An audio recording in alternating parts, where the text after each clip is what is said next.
Hi guys! Welcome back again to my YouTube channel. By the way guys, maraming salamat po sa walang sawang pagsubaybay sa ating pong daily love reading. And kung ikaw ay bago pa lang sa ating channel, mag-subscribe na po kayo. Then i-click mo na rin yung ating notification bell para lagi kang updated sa ating mga bagong upload. Okay? So guys, sa mga interested sa private reading, nasa description box below lang po yung link ng Facebook ko. Message lang ako. Then, paano na rin guys, papollow na rin po sa ating Facebook page. Nag-upload po ako dyan ng pick a card and short love reading. Ayan. So, kanina po itong love reading spirit guide. Wait lang guys. Taas ko lang po yung camera. Wait lang. Ayan. So, meron tayong judgment. Feeling ko itong pagsasama nyo ng person mo ay masyadong sinusubok. Okay, sabihin, pwedeng against sa'yo yung family niya, then ayaw rin sa kanya ng pamilya mo. So, or pwede naman kasi guys na masyado pa kasing komplikado yun sa inyo kung bakit guys hinahadlangan itong pagsasamang to. Okay, masyadong komplikado, like baka mga bata pa kayo, nag-aaral pa kayo, or pwedeng doon kayo nagsimula. Like mga estudyante pa lang talaga kayo before. Okay? Kaya parang masyado siya guys kinokontra na parang hindi pa yan dapat, hindi magandang plano pa sa ngayon. Hindi pinag-isipan, hindi pinagplanuhan. Masyadong padalos-dalos. Okay? So check natin.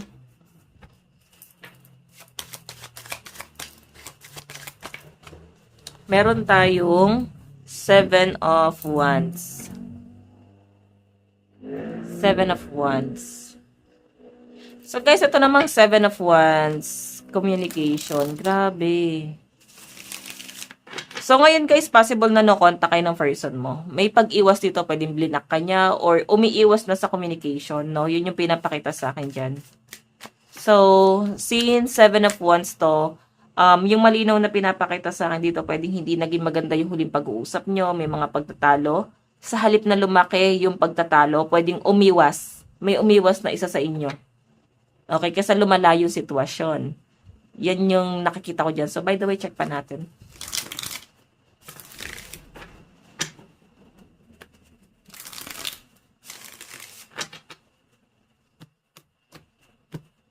Additional message.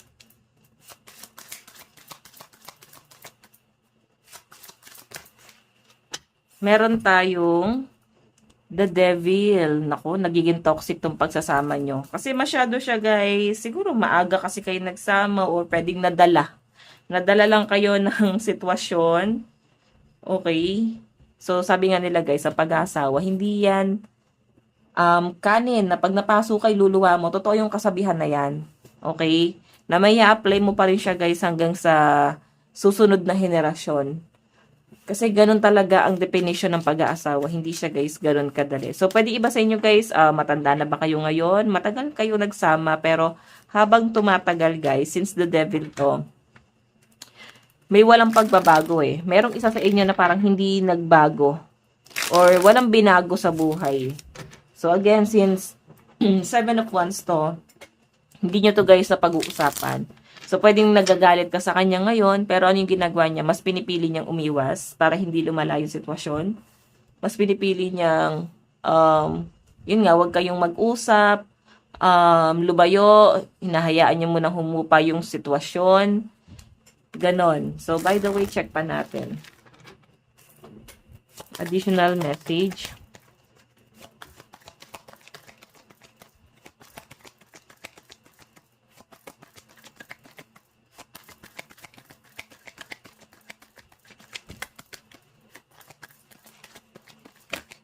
Oops. Meron tayong The Chariot.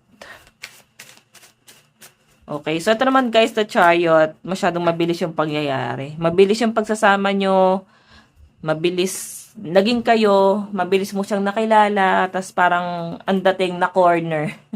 Parang ang bilis lahat ng bagay, no? So, again, kagaya ng sabi ko dyan guys, masyadong komplikado to kasi masyadong ang bilis ng mga nangyari. Okay? So, Hindi pa kayo tapos dun sa pagkabinata, sa pagkadalaga nyo. Masyadong mabilis yung mga pangyayari. Iba sa inyo guys, pwede naman na sabihin na natin na kahit may edad na kayo, hindi pa talaga kayo totally ready. Pero yung nangyayari kasi sa inyo dito, masyado kayong nagpadalos-dalos, then dumarating sa point na, ay wait, hindi pa pala tayo ready talaga. Kaya lumalabas yung energy ng the devil dito. So, kagaya niyan, hindi kayo masyado nag-uusap. Okay, hindi kayo masyado nag-uusap kasi parang may umiiwas. Again, check pa natin. Additional message. Meron tayong Ace of Swords. Realization. Okay, so pwedeng ilang araw na kayong hindi nag-usap ng person mo, no? And sobrang dami niyang nare-realize ngayon since Ace of Swords to. Ang dami niyang gustong sabihin sa inyo ngayon. Nababalisa siya na hindi kayo nag-uusap eh. So, may mga pagkakataon na parang ikaw nananawa. Pero yung person mo kasi guys, yes, sabihin na natin na pag nag-aaway kayo, nare-realize niya na parang gusto na rin niya talaga kayong maghiwalay.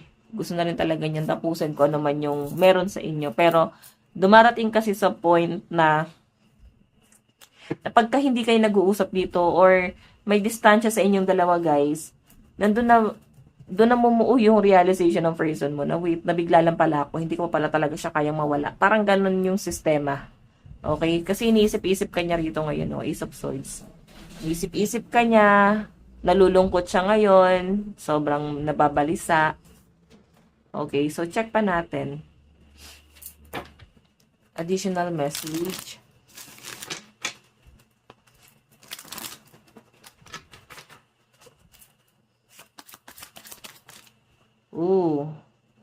Meron tayong Six of Pentacles. So, nanghihingi ka ng attention dito sa person mo. Yun lang naman. Yung tipong, wait, bigyan mo naman ako ng attention. Kasi parang ang galing-galing niya sa ibang tao lagi. So, guys, Seven of Cups.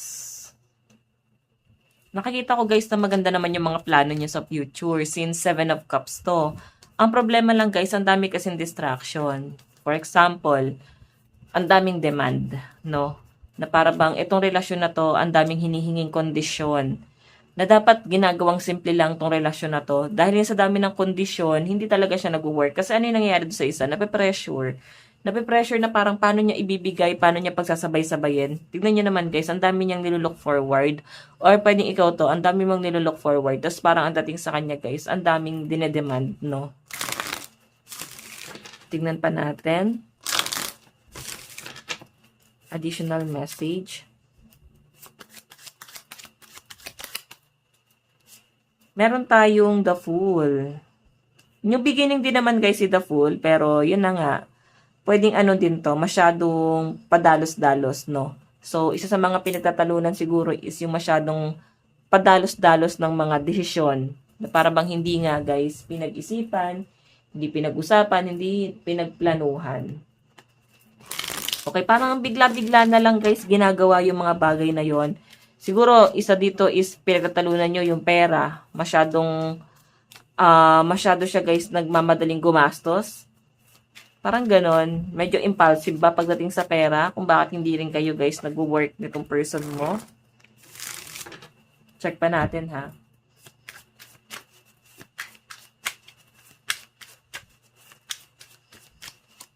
Meron tayong Six of Cups. Okay, so yung Six of Cups kasi guys, I think may mga anak kayo or pwedeng itong taong to is baka puppy love mo. Pwede rin naman guys na tagal na ng pinagsamahan nyo. Okay, pwedeng ganon. Ang dami nyo na guys pinagsamahan na parang baka ito yung time para i-consider nyo yung relasyon nyo.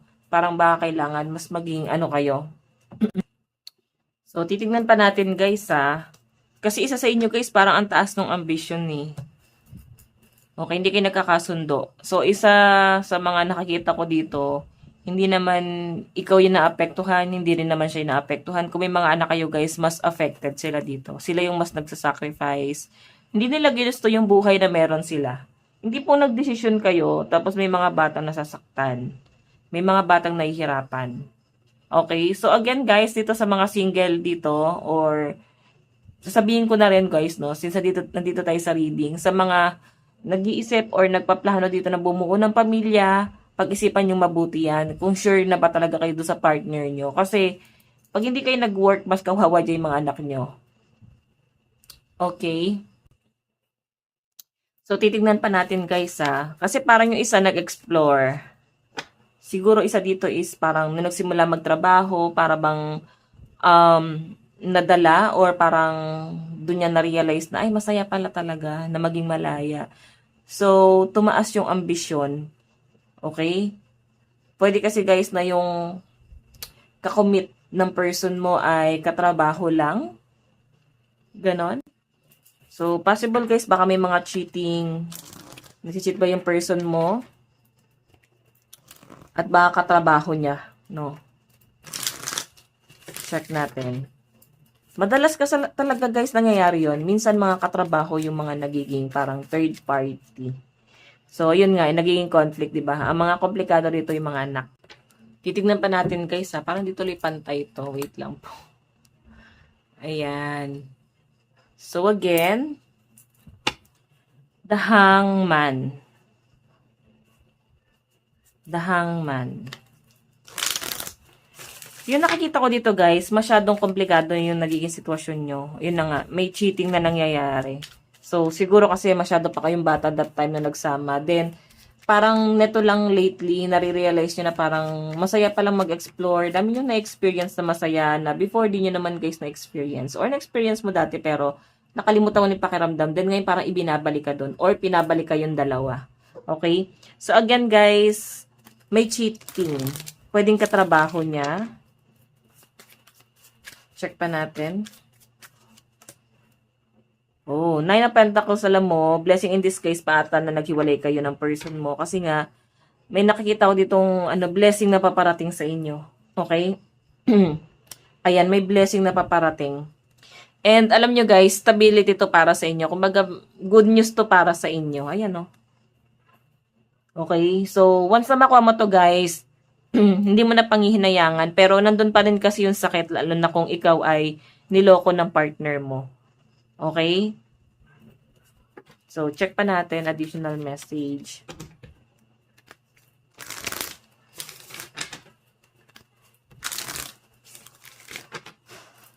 Additional message. Oh. So, meron tayong Six of Swords. Ayun. Kaya siguro may mga batang affected dito. Baka ikaw yung third party. Kasi Six of Swords, family to, diba? Ayan. Naka-reverse kasi siya natin nakuha. Okay. So, again, possible, no, na baka ikaw yung third party, aware ka na meron siyang iba. Then, siguro, kino-consider mo dito yung mga anak niya, kaya din siguro ikaw ay umalis. Okay? Kumbaga, pag umalis ka sa ganitong komplikadong relasyon, guys, is maraming opportunity papasok sa inyo or darating sa inyo, guys, since Six of Swords nga to. Okay? Pero naka-reverse eh. Diba? So, siya siguro yung nanukso sa inyo. Pwede rin naman kasi, guys, na meron na ngang iba, ikaw na yung third party, pero meron pa siyang ibang, diba, ibang nilalande. So, pwede rin naman guys na ikaw yung legal talaga at may third party, then bukod doon sa third party, may iba pa siyang kinakalantare. So, ang hirap nito guys, no, talagang yung person mo ay normal na sa kanya yung maging cheater. Kasi ang dami na involved sa kanya actually. Check pa natin, additional message. Kanina po itong love reading. Queen of Cups, alam mo, magiging masaya yung buhay mo ng single ka. Pwedeng hindi mo pa yan na-appreciate kasi masakit pa. Pero sa totoo lang guys, maswerte ka. Pinakamasayang tao sa mundo guys. Or I mean, yes, yung pinakamasayang tao sa mundo is yung maging single. Pero syempre, hindi yung bigla na lang nawala yung person mo. Yung tipong tinanggap mo sa sarili mo. Okay? Hindi mo lang yan guys masyadong na-appreciate pa ngayon kasi nga masakit pa. Pero once na ma-overcome mo yan, guys, sa totoo lang, ang daming blessing. Ayan, no? Ang daming blessing na paparating sa inyo. And isa pa, guys, payapa ka pa na makakapamili, then magagawa mo yung mga bagay na gusto mo na walang nagpipilit or nagpipigil. Magagawa mo yung mga bagay na gusto mo na hindi mo kailangan dumepende sa opinion ng partner mo. Kasi minsan yung partner natin, ninyo, ang pwede nagpipigil sa inyo kung ba't hindi mo magawa yung mga bagay na gusto mo. Pinipigilan kanila na gawin to, wag to ganyan, 'di ba? So again, ayan, meron tayong Ace of Cups. Mahal na mahal ka naman ng person mo eh. Ace of Cups to. Mahal na mahal ka naman niya eh. Then, Knight of Pentacles, medyo mabagal lang kasi talaga siya. Okay? May nakikita ko ditong someone na pwedeng nilulook forward mo. Napapalapit yung loob mo dito sa taong to. Pwedeng matagal ka ng single. Okay?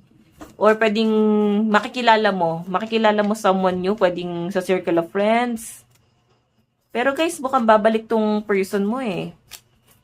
Ayan no, wala kang communication, di ba? Past person, possible na bumalik sa inyo. Pero bago mangyari yon, meron kang ibang taong makikilala dyan.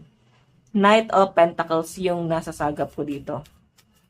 Okay, may ibang tao ka na makikilala. May ibang tao na mas magmamahal sa inyo.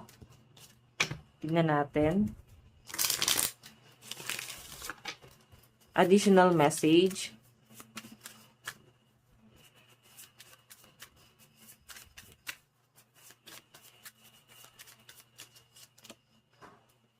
So, kailangan mo lang kumawala kasi may mga broken-hearted dito, guys, no? Hindi pa rin makaalis, stuck pa rin sila dun sa sitwasyon. Masakit pa rin, yun yung pinapakita sa akin dito since 8 of Swords to. Okay, so again, yung isa pa sa pinapakita sa akin dito, guys, parang since may bagong tao nga na darating sa buhay nyo, feeling ko siya yung makakatulong sa inyo para makamove on ka doon sa person mo. Okay?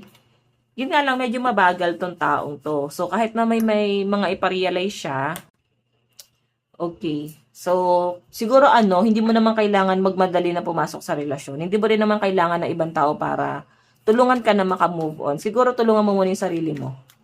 Oo, mag-ano ka muna, siguro mag-unwind, or at least, mag-move on ka muna. Okay, yun yung kailangan mong gawin dito, mag-move on ka muna. Kasi hindi ka makaka-recover dyan agad-agad eh. So, ganito lang yan guys eh. Pag magpapasok ka ng bagong tao sa buhay mo, tapos bumabalik yung ex mo, di ba maguguluhan ka? So, doon mo kasi malalaman guys na kung talagang naka-move on ka na. Okay? Pagka yung single ka pa rin, tapos bumabalik yung person mo. Pero kasi nakikita ko dito mukhang babalik pa yung person mo. Again, meron tayong The Sun. Wow, ang daming opportunity darating sa inyo oh.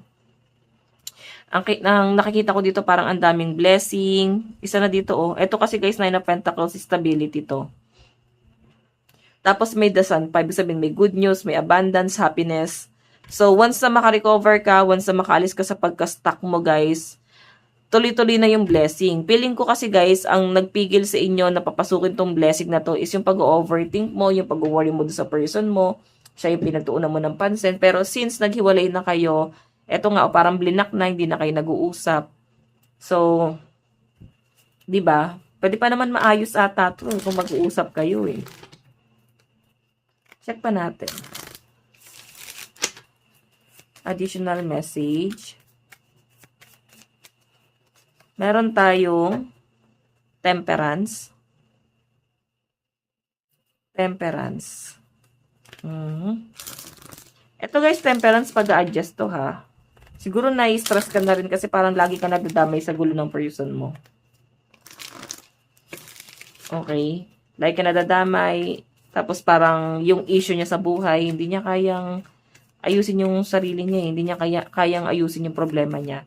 So parang ikaw yung lagi nag-aayos, ikaw yung lagi nandiyan. Check pa natin.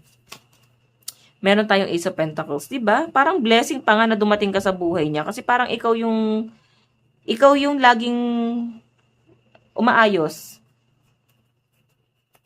O ikaw yung mas madaling lapitan. Ikaw yung parang lagi nakikipag-usap sa gulo niya. Maayos ng gusot niya.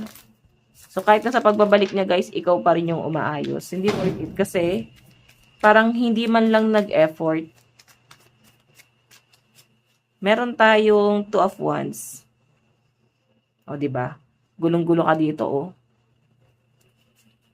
Two of wands, eh.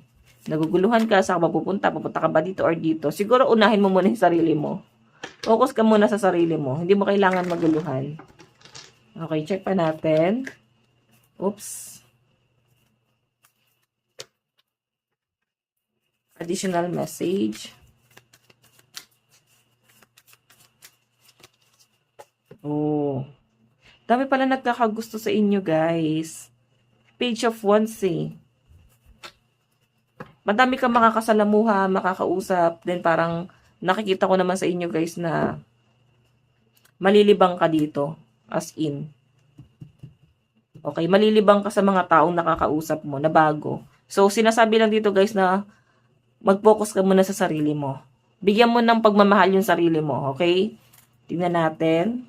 Oops, medyo madami-dami to. Wait lang, guys. Okay, so titignan natin, guys, ano yung nararamdaman ng person mo sa'yo.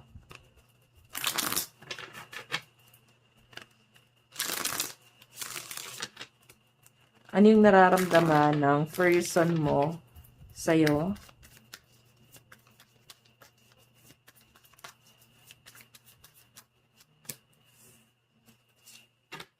Oh, nag-aantay lang siya, guys, oh. Nag-aantay lang yung person mo. Past person to. Inaantay ka lang nito. Check pa natin.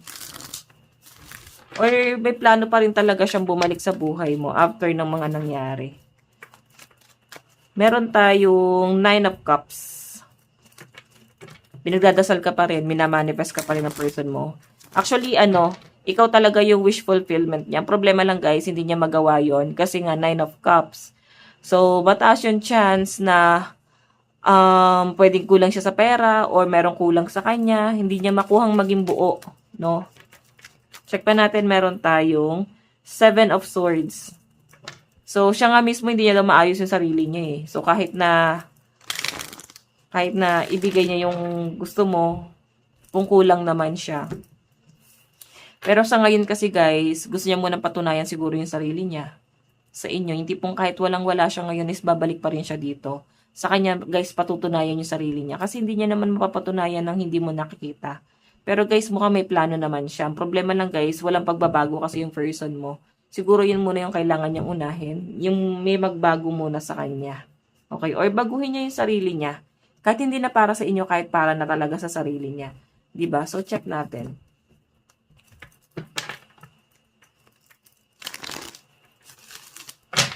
Tingnan natin.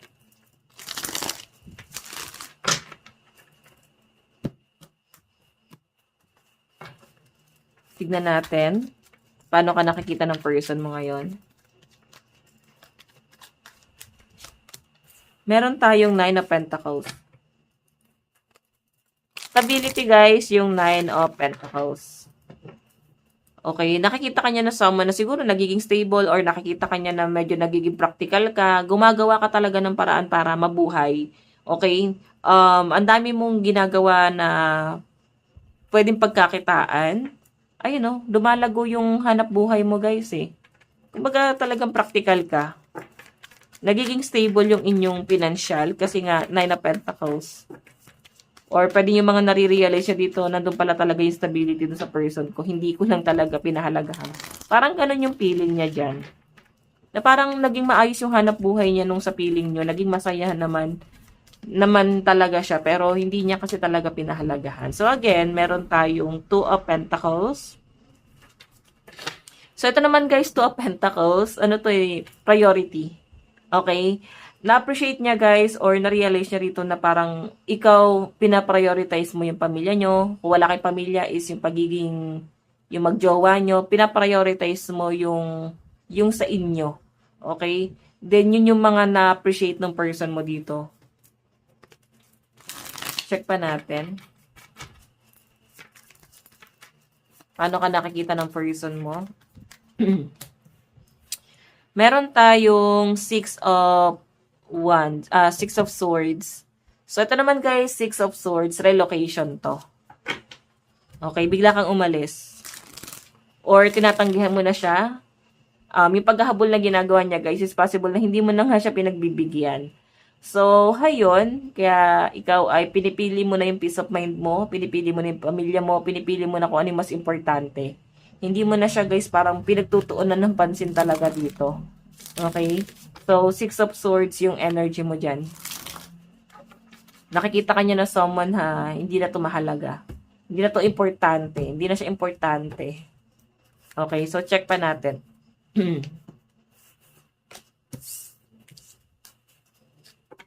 So, by the way,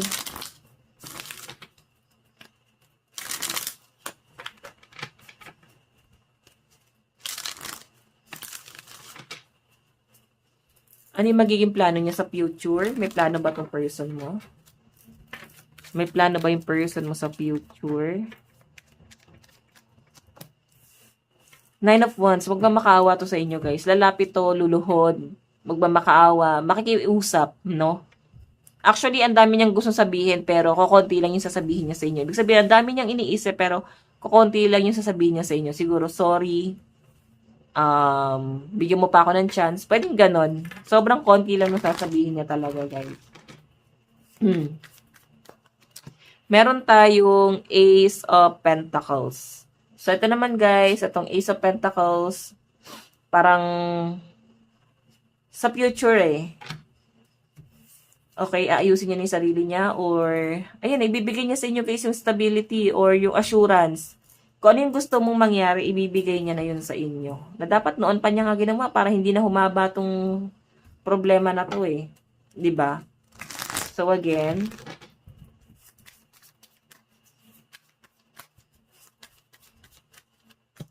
meron tayong The Tower. Oh. Ending. Parang di mo na to pagbibigyan. Natatakot na siya eh. Pwedeng paulit-ulit, no? Sabihin, ilang beses siyang nagmakawa siguro sa inyo, pero parang di niyo na guys pinagbigyan. Kasi the tower energy, ending na to eh. Parang wala na, ekis na. Napagod na kayo sa taong to, no? Lalo na parang hindi mo tinotolerate yung cheating na ginawa niya sa inyo. Okay? So, sige, check pa natin. Additional message. Not the right time, 'di ba? So parang hindi pa ito yung tamang panahon para sa inyong dalawa or parang pili niya guys hindi pa ito yung tamang panahon para sa inyong dalawa. I know, I am overwhelmed with responsibilities. I don't have the time or energy for a relationship. So, yun. I think baka breadwinner yung person mo, nape-pressure siya sa pamilya niya. Pwedeng sobrang hirap ng pamilya at hindi niya magawang pumasok doon sa relasyon kasi sabihin natin guys na mas maayos ka. Tapos, ang iniisip niya rito guys, ang komplikado naman ang sitwasyon niya sa pamilya niya. So, ikaw mismo baka hindi mo matanggap yon. Meron tayong, is it true? Ayan, I heard you were dating someone. Is it true? Ito na nga yung new person na paparating. So, pwedeng ikaw ay nakikipag-communicate na nga sa iba. And pwedeng malalhaman niya yan. Meron tayong finding myself. It was time I went within to find myself again. I need to figure out what I want out of life. I need space. Diba? Kailangan niya muna daw ng time para mag-isip-isip. Again, meron tayong past relationship, diba? Ex talaga to. Napakalinaw ng pinapakita. Past relationship. Retreat. May bonding. Mukhang magbabanding kayo. Hayain ka ba niya makipag-date? Healing family issues. So, I think isa to sa maiko-consider nyo. Yung pamilya nyo. Okay, kung may mga anak kayo or yung binuo nyo, yung mga plano nyo sa future. Message niya sa'yo, I wish we could be together forever. I need to help me. I need you to help me. So, yun lang naman din yung gusto niya. Matulungan mo siya para matulungan ka niya. Okay? You light up my world. So, tingnan natin guys yung zodiacs. Meron tayong Scorpio, Libra, Sagittarius, Virgo, Leo, and Capricorn. Leo, Sagittarius, Virgo, Scorpio, Capricorn, Libra, Aries energy. Ayan. Ayan yung mga zodiac sign ng person mo. So, doon tayo sa side mo. Okay.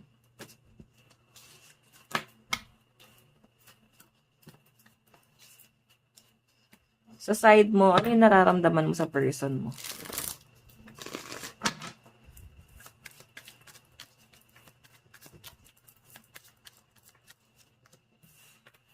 Actually, love mo pa rin, pero may mga nare-realize ka din. Sabihin, mahal mo pa siya, pero kailangan mo na siyang talikuran.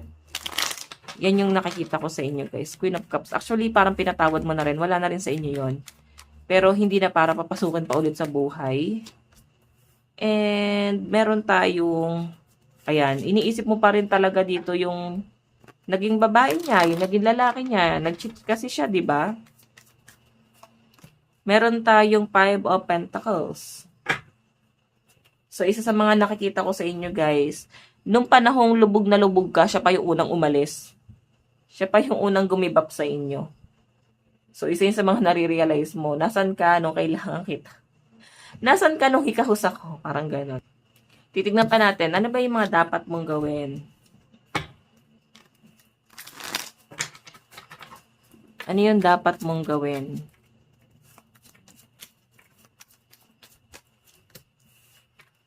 Page of Pentacles, kung nagbago na siya, consistent ba yung pagbabago niya? Hindi yung puro pagpapanggap lang. Pagbigyan mo, pero kung talagang wala siyang ginagawa, hindi mo nakikitang consistent or may pagsusumikap sa buhay tong taong to. Hindi na, guys. Actually, wag na siguro kasi nga nag-cheat na siya sa inyo eh. May ibang tao kasi na parang kaya pang tanggapin yon. Pero nasa inyo yan, guys. 10 of Cups, oh. O, diba? Naku po, mukhang kinasama niya pa talaga yung other person. Medyo mabigat to. Pisces, Gemini, Aquarius, Cancer, Aquarius, Scorpio, Libra, Pisces, Capricorn, and Sagittarius. Meron tayong Leo, Virgo, Aries, Capricorn, Cancer, Sagittarius, Scorpio, Taurus, Gemini energy. Yan yung mga malalakas na zodiac signs sa side mo. So, by the way, guys, maraming salamat. God bless and love you all. Bye-bye!